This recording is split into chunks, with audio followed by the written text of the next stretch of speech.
성경 말씀 신명기 8장 1절에서 10절입니다. 내가 오늘 명하는 모든 명령을 너희는 지켜 행하라. 그리하면 너희가 살고 번성하고 여호와께서 너희의 조상들에게 맹세하신 땅에 들어가서 그것을 차지하리라. 네 하나님 여호와께서 이 40년 동안에 내게 광야의 길을 걷게 하신 것을 기억하라. 이는 너를 낮추시며 너를 시험하사 내 마음이 어떠한지 그 명령을 지키는지 지키지 않는지 알려 하심이라. 너를 낮추시며 너를 줄이게 하시며 또 너도 알지 못하며 내 조상들도 알지 못하던 만나를 내게 먹이신 것은 사람이 떡으로만 사는 것이 아니요 여호와의 입에서 나오는 모든 말씀으로 사는 줄을 내가 알게 하려 하심이니라. 이 40년 동안에 내 의복이 헤어지지 아니하였고 내 발에 부르트지 아니하였느니라. 너는 사람이 그 아들을 징계함 같이 네 하나님 여호와께서 너를 징계하신 줄 마음에 생각하고 네 하나님 여호와의 명령을 지켜 그의 길을 따라가며 그를 경외할지니라. 네 하나님 여호와께서 너를 아름다운 땅에 이르게 하시나니 그것은 골짜기든지 산지든지 시내와 분정과 샘이 흐르고 밀과 보리의 소산지요 포도와 무화과와 석류와 감람나무와 꿀의 소산지라. 내가 먹을 것을 모자람이 없고 내게 아무 부족함이 없는 땅이며 그 땅의 돌은 철이요 산에서는 동을 캘 것이라. 내가 먹어서 배부르고 네 하나님 여호와께서 옥토를 내게 주셨으므로 말미암아 그를 찬송하리라. 아멘. 네, 우리나라는 국방의 의무가 있습니다. 세계마다 나라가 다 국민의 의무가 있는데 특별히 우리나라는 모든 남성에게 국방의 의무가 있습니다. 군복무를 하는 동안에 대부분의 사람들은 이 시간이 헛된 시간이다라는 그런 생각들을 많이 합니다. 그러나 제대를 하고 사회생활을 해보면 군생활했던 것들이 얼마나 큰 유익이 되었다는 것을 나중에 깨닫게 됩니다. 저도 군대 생활을 만 3년을 했는데 제가 그때 깨달은 것은 정말 군대에서 하는 것처럼 시간과 훈련을 받으면 세상에서 내가 어떤 힘든 일을 맞이해도 등이 이길 수 있겠다라는 그런 생각이 들었습니다. 제가 군대에 제대하고 처음 성경책을 샀을 때 내가 정말 군인 정신이라는 이 마음으로 성경을 읽고 또 신앙생활을 하면은 참 믿음의 길을 잘 갈 수 있겠다 하는 그런 생각이 들어서 제가 군대에 제대할 때 그 찍었던 증명사진, 군복 입은 그 증명사진을 성경책에 붙여놓고 늘 내 마음에 그 군인의 마음, 군인 정신이 흐트러지지 않게 제가 기도했습니다.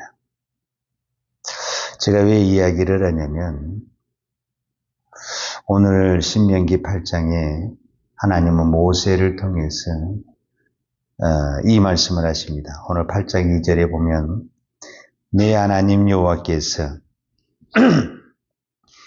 이 40년 동안에 내게 광야의 길을 걷게 하신 것을 기억하라.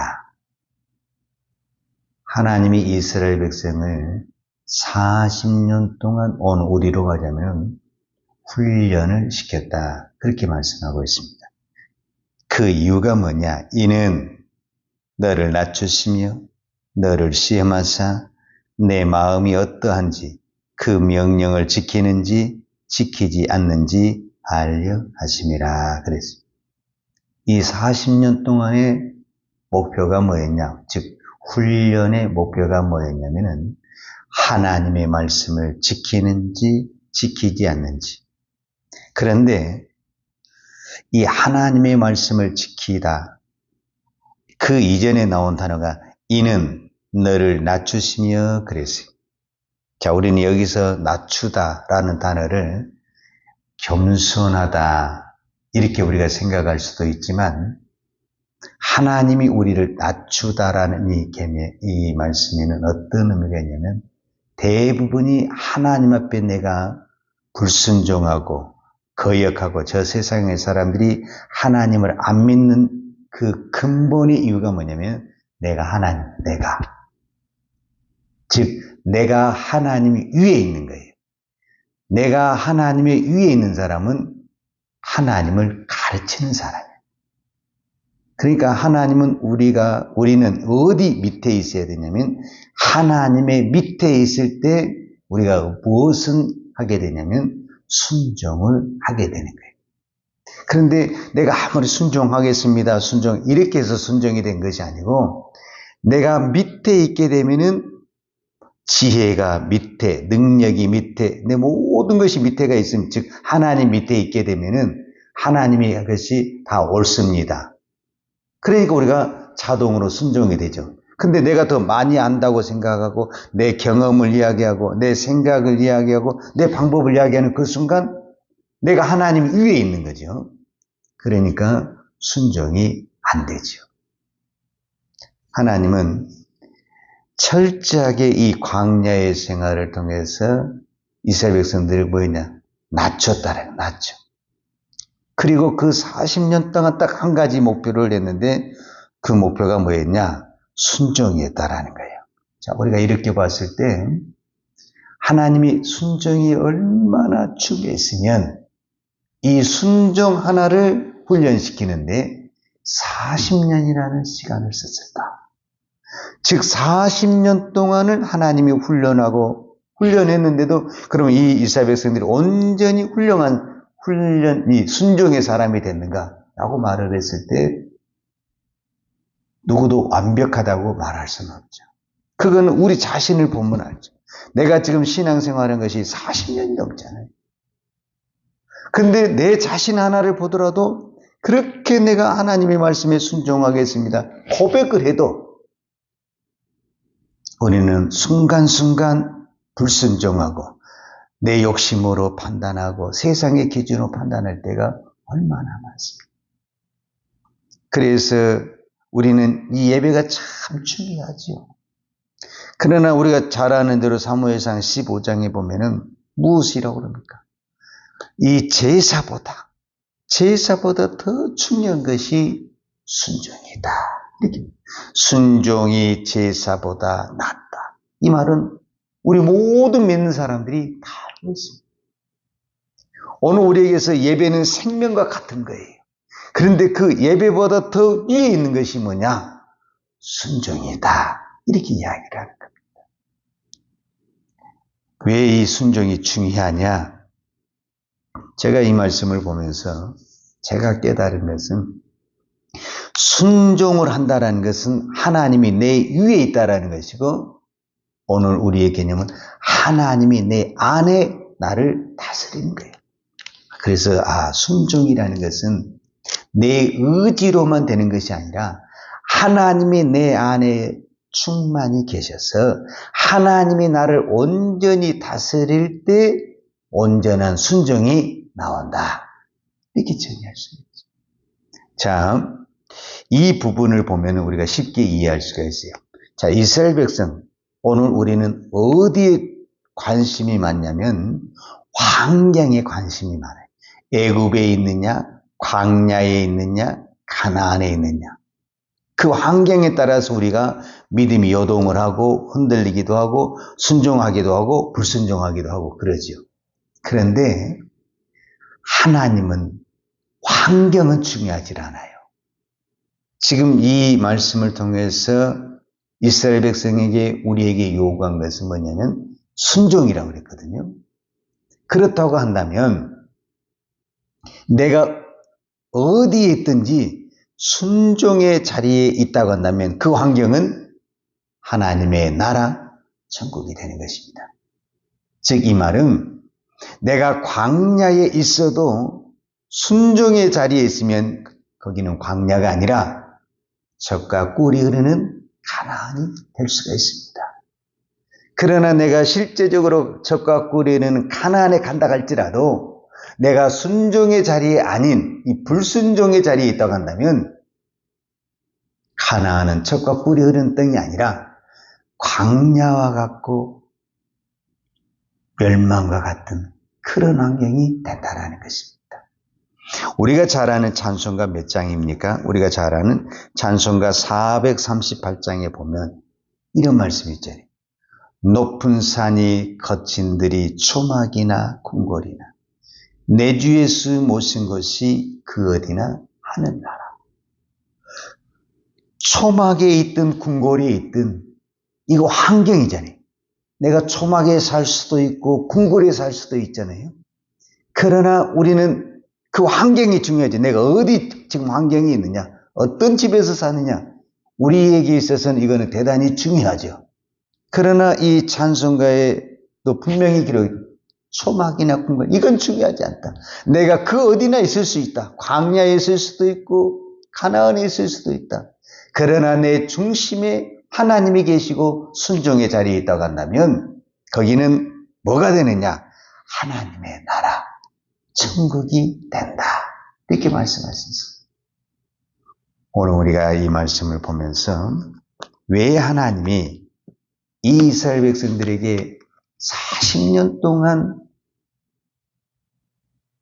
광야의 훈련을 통해서 순종을 가르쳤는가? 이제 우리는 답을 찾을 수가 있죠. 너희들이 지금 하나님이 약속한, 너희 조상들에게 약속한 가나안 땅에 들어갔지만 젖과 꿀이 흐르는 모든 것이 풍요롭고 갖춰지는 그 좋은 땅에 들어가지만 거기에서 순종의 자리에 나아가지 않게 되면 거기는 더 이상 가나안이 될 수 없다. 젖과 꿀이 흐르는 하나님의 땅이 될 수 없다라는 것을 말씀하고 있죠. 우리가 잘 아는 대로 사도 바울은 사도행전 16장에 보면은 복음을 증거하다가 실제적으로 감옥에 들어갔잖아요. 그 감옥에 들어가서도 사도 바울은 내가 왜 이런 곳에 와야 되냐면서 자신을 한탄하거나 낙심하지 않냐고. 여전히 거기서도 하나님께 찬송하고 기도하잖아요.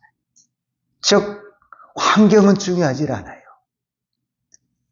그러니까 그 속에서 감사가 나오고 찬양이 나오는 거죠. 그러니까 감사라는 것, 우리가 흔히 말하는 이 기쁨이라는 것, 이게 내 마음대로 되니까 물론 억지로 요즘에 웃음 치료라는 것도 있지만 그것은 치료하기 위해서 억지로 하는 것이고, 감사라는 것은, 기쁨이라는 것은 내가 기뻐해야 되겠다고 해서 막 기쁨이 나오는 건 아닙니다. 기쁨은 나도 모르게 막 나오는 거예요. 여러분 막 웃음이 나올 때 참아보려세요. 참는 게 더 힘들지요. 그건 자동으로 나오는 거예요. 기쁜 일이 있으면 자동으로 나오는 거예요. 감사라는 것도 막 치료하려면 감사하면서도 짜증을 내요. 이건 진정한 감사가 아니죠. 감사는 누가 시켜서 하는 것이 아니라 나도 모르게 감사가 나오는 거예요. 여러분 우리가 좋은 일 있으면은 세상의 사람들도 좋은 일 있으면 다 감사하잖아요. 근데 그 사람들은 좋은 일이 있을 때 감사하는 거죠. 왜? 환경에 따라 움직이는 사람들이니까. 그러나 우리는 하나님을 믿는 사람이고 하나님이 내 안에 있기 때문에 환경과 상관이 없죠. 환경은 지금 정말 안 좋죠. 그러나 왜 감사가 나오느냐? 내 안에 하나님이 계시기 때문에 감사가 나오는 것입니다. 제가 신앙생활을 해보면 이 이스라엘 백성들의 이 광야와 가나안 땅을 바라보면 우리가 신앙생활하는 것이나 거의 비슷합니다. 우리는 어떤 부분에서는 풍요를 원하고 좋은 환경을 원하지만 좋은 환경이 될수록 우리의 믿음은 떨어집니다. 사실은. 우리가 조금 힘들고 고달플 때, 고난이 올 때 사실은 신앙은 더 좋아지고 은혜가 넘칩니다. 제가 이 새벽마다 제가 은혜를 받습니다. 왜냐? 여러분도 알다시피 내가 이 새벽 예배를 나온 것은 저는 날마다 기적입니다. 이 새벽에 제가 1시간 이상을 차를 몰고 와서 새벽 예배 이 시간을 지키고 예배를 지킨다는 것은 하나님의 기적이 아니고는, 하나님의 은혜가 아니고는 할 수가 없습니다. 이미 저는 예배를 드리기 전에 그 자체가 은혜가 되기 때문에 하나님이 이 새벽에 은혜를 주신 것입니다. 어떤 부분에서는 여러분들도 동일합니다. 우리 다 새벽에 얼마나 일어나기 힘들고 피곤합니까? 그 일어나는 그 자체, 내가 나와서 어떤 기도를 했냐 안 했냐, 그건 중요하지 않아요. 일어나는 그 자체, 내가 하나님 앞에 나왔다는 그 자체가 이미 은혜고 응답이 되는 것입니다. 오늘 이 새벽에 하나님이 나에게 어떤 기적과 능력으로 나타나지 않는다 할지라도 이미 내가 이 새벽에 나왔다는 그 자체만으로도 이미 우리는 응답받은 것이고 은혜 받은 것이고 하나님의 축복을 받은 것입니다. 오늘 하나님이 나에게 이 은혜를 주시고 이 축복을 주시고 모든 것을 풍요롭게 하신 것은 그 이유는 딱 하나, 순종해라. 우리의 신앙의 최종적인 목표는 온전한 순종입니다. 지금 여러분이 저도 마찬가지고 순종을 안 하는 게 아닙니다. 다 순종합니다. 순종하니까 우리가 이 새벽에 나와서 기도하지 않겠습니까? 근데 문제가 뭐냐면 온전한 순종이 안 된다라는 것이 우리의 한계입니다. 어느 정도까지는 되는데 어느 단계를 넘어가면은 그 다음부터는 잘 안 되잖아요. 거기까지 우리가 순종하기 위해서 이 자리에 나온 것입니다. 오늘 이 새벽에 기도할 때 우리 모두에게 하나님의 순종의 은혜, 순종의 믿음, 순종의 축복을 주실 줄로 믿습니다. 기도하겠습니다. 하나님 아버지 감사합니다. 오늘 또 우리를 순종의 자리에 불러주시니 감사합니다. 믿음의 자리에 불러주시니 감사합니다. 기도의 자리에 불러주시니 감사합니다. 이 자리가 은혜의 시간 되게 하시고 응답의 시간이 되게 하시고 기적의 시간이 되게 하여 주옵소서. 하나님 아버지 감사합니다. 이스라엘 백성들을 광야 40년 동안 훈련하면서 딱 하나 순종을 훈련했던 것처럼 오늘 또 하나님은 우리의 이 모든 환경과 고난과 역경을 통해서 순종을 훈련하고 계신 줄로 믿습니다. 하나님, 이제는 내가 하나님 앞에 낮아지고 엎드러져서 온전히 순종하는 순종의 종, 순종의 일꾼 되게 하여 주옵소서. 예수님의 이름으로 기도하였습니다. 아멘. 요한은 내게 복을 주시고 너를 지키시기를 원하며 요한은 그 얼굴로 내게 비추사 은혜 베푸시기를 원하며 요한은 그 얼굴을 내게로 향하여 드사 평강 주시기를 원하노라. 이제는 하나님의 우편에서 오늘 또 우리를 위하여 중보하시는 우리 주 예수 그리스도의 은혜와 독생자를 보내주신 아버지 하나님의 그 크신 사랑과 성령님의 교마 감화감동 충만하신 은혜가 오늘 또 오직 순종으로 하나님 앞에 나아가기를 원하는 사랑하는 주의 종들 머리머리 위에와 이 나라의 민족과 한국 교회 위에 온 열방의 이 생명의 복음을 증거하는 선교사님들 위에와 사랑하는 주의 자녀들 머리 위에 이제로부터 영원토록 함께 있을지어다. 아멘.